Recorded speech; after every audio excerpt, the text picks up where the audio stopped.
Mima, mia, mia. During the period of slavery, this is the compound they used to keep slaves. There are 40 rooms in this compound, and in each of the rooms, 40 slaves are kept in each of the rooms. Minimum of 1,600 slaves are kept in this compound for 3 months. Before the arrival of the Europeans, they will now move the slaves out from this compound, across the slave port, across the Lagos Novo Lagoon, down to a place called Point of No Return. All over the world today, the compound we are is known as Brazilian Barracoon. Now, what is a barracoon?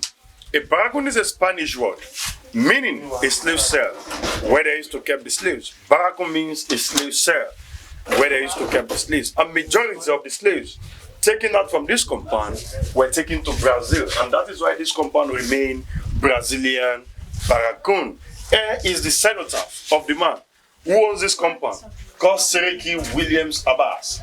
Seriki Williams Abass. Who is he? He was a former slave that later became a slave trader. A former slave that later became a slave trader. How? When he was born, the name given to him by his parents is called Faremilekun. Faremilekun is a Yoruba name, but how come Faremilekun later bear Seriki Williams Abass? It's because the slave don't have a name. A slave don't bear their name. They have to bear their master's name or any name their master choose to give to them. The young man, he was captured as a slave at the age of 6 years in a Yoruba village called Ijoga Orile in today's Ogun State by Dahomey slave raiders. Now the first slave owner who owns the Faremilekun as a slave named Abass. Who is Abass? Abass was an Islamic scholar from Dahomey in the present Benin Republic. When he got to Dahomey, there are two categories of slaves. We have domestic slave and field slaves. Domestic slave are the slaves that work in the house of their masters, while the field slave are the slaves that work on plantation farm. Through his first owner Abass, he made the young boy Faremilekun a domestic slave. Mr. Williams is a white man that usually come all the way from Brazil to come and buy slave in West Africa from Abass in the former Dahomey. Whenever Williams got to Abass, Williams keep on disturbing Abass. That who is this young boy? I want you to sell the boy to me. One day, Abass sold Faremilekun to Mr. Williams. It was the second slave owner, Mr. Williams, who finally took Faremilekun down to Brazil. When he got to Brazil, Williams taught him how to read, he taught him how to write. He taught him how to speak the white people language, Dutch, Spanish, English, and Portuguese, which is very, very unusual for a slave. They could go to jail for it. Now, instead of the second slave master, Mr. Williams, coming back to West Africa and be buying slave from Abass, he preferred to do the business directly with the boy he has trained. Because he has given him education, he could read and write, he could speak his master language. He called him and asked him, young man, will you continue to be my slave or you choose to be a slave trader? He told him that you are my master. Whatever anything you want, I'm ready to do it. When Williams gave him freedom, when he came back to Africa as a returning, he first settled down in colony of Lagos, in today's Lagos Island. He settled down at Ofin. Ofin is between the Dumota and Akpongo. When he came back to Badagry, he met a lot of settlers in Badagry. It was the second slave master, Mr. Williams, who finally built the Barracoon for the young man in the year 1842 as a slave cell. And the Seriki in his name is a Muslim title because of his own interest in Islam.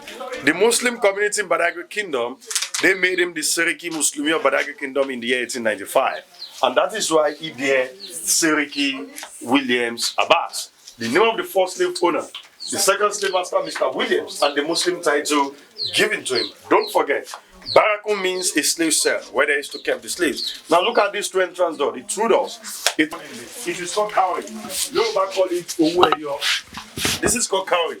Yoruba call it Oweyo. This is only recognized between the blacks.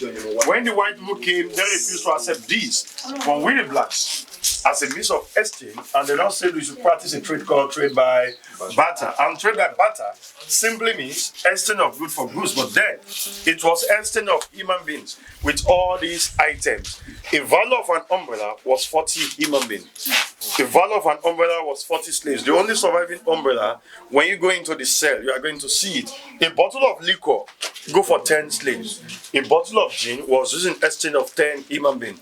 Here we have the cannon gun. Those are the olden days bombs. The big one go for 100 slaves, while the smaller one go for 40 slaves. And the Dengon, Yoruba call this Ibonshakabula, was using exchange of 40 human beings. What do we do with the cannon gun and the Dengon? We use them to fight each other so that we can get more slaves to the white people.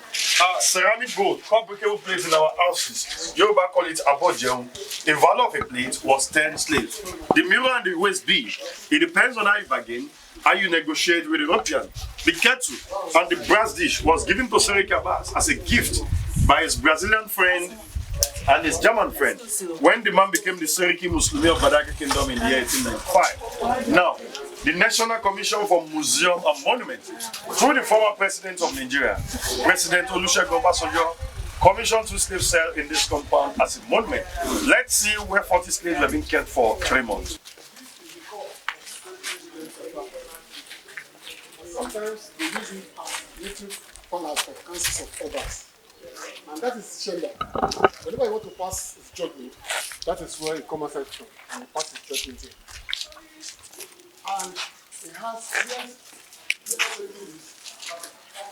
foundation. I used to the foundation on the ground.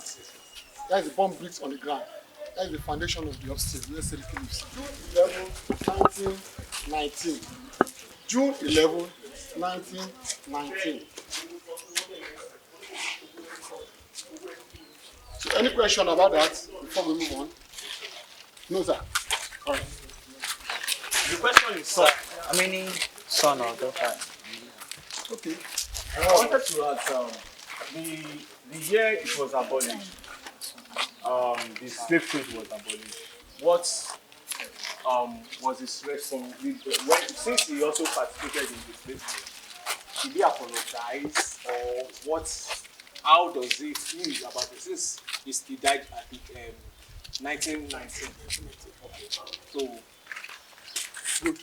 You see, Seriki happened to be a slave at a tender age of 6. Maybe he told you. At the tender age of 6, he was captured and sold. But they enslaved him very tender age. They took him away from his parents, from his mother, from his father, from his sister's brother. He didn't see any of them. You understand? And now somebody said, I want to give you a freedom. Won't you take? I didn't know you and me. You will accept it. And he has used so many years in SI as a slave boy. You know, the first master is Abass, who bought him and took him to Dahomey, called Benin Republic now. Then before, the man, Williams, came down and bought him and took him to Brazil. So now, to your question, really, the family apologized. The family apologized. But after the abolition of slave trade, this man didn't just go like that. He go into politics. He holds political title as well. He even formed Ayetoro. Okay. He formed Ayetoro. And he said, that is the meaning of Ayetoro. Everybody should come back. Everything is settled.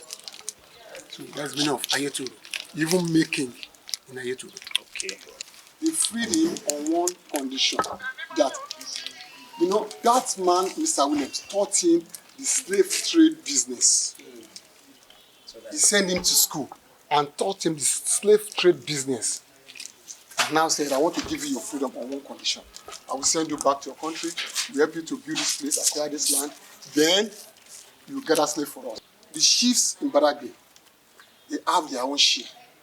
They have their own slaves. Only that they only bring them down to this place for keep before the arrival of the slave masters. Now, this is the umbrella for 40 women beings. Mind you, because of this umbrella, our immediate just past vice president was here, Professor Yemi Osinbajo, not Osinbajo, Osinbajo, to see this umbrella. Look at the picture here. This is it, and this is the umbrella. This man is holding. The man that is holding this umbrella, that is the man that sat down. That man talking now. That is the man. This is him. Holding this umbrella. And this is Oli of Yorubaland. Oni of Ife was also here to see this umbrella. And this room, as I told you, is called his pension room. This is the main cell. This is the main cell for the male. The other one is for the female. Inside there, they kept 40 FG men inside this place. 40. All the old rooms are 40. 40 times 4. Yes, this is for the men. The other one is for the women. 40 times 40, we have 1,600 slaves that leave the shore of this country to that slave port, not to point of no return. You can see the ceramic bowl they told you about for 10 slaves. Meaning that we have 50 people lying down here. And this is the cooking pot of Seriki, the water pot, the water jug. The brass dish given to him as a gift when they told him Seriki of the king of this kingdom. So you are welcome. Where is that question here? Regret, and I'm very sorry for the role involvement in the transatlantic slave trade in West Africa, either by force or by choice. We are very sorry. Apology accepted. All this one. Yes, but this one is our lantern. And this is a lantern that they brought. With the exchange man for this.